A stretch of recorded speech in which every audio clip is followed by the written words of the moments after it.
Well, court documents, they spell out chilling details of alleged physical and sexual assault and escalating violence. According to the paperwork, two of the victims waited to tell police because of how they came in contact with Banks, but all three told police they were afraid that he would kill them.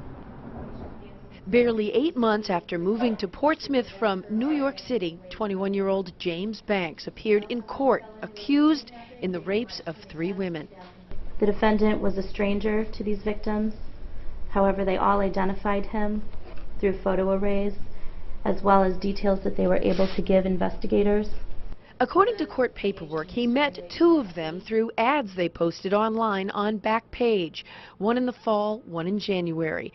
They described meeting the man who called himself Mike at a white duplex with a red door on Richards Avenue, being taken to a 3rd-floor room, overpowered, strangled, and forcibly raped.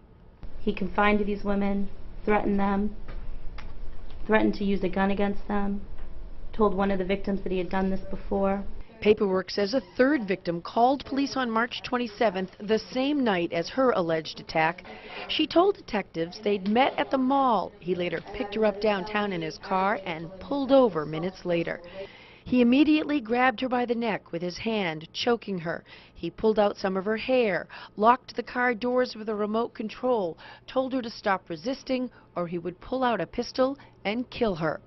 Banks spoke to the judge. The fact that I'm all over the news and being called a monster is just ridiculous. He says he came to New Hampshire to better himself. I have no criminal past. I've never abandoned court. I have no violent history at all.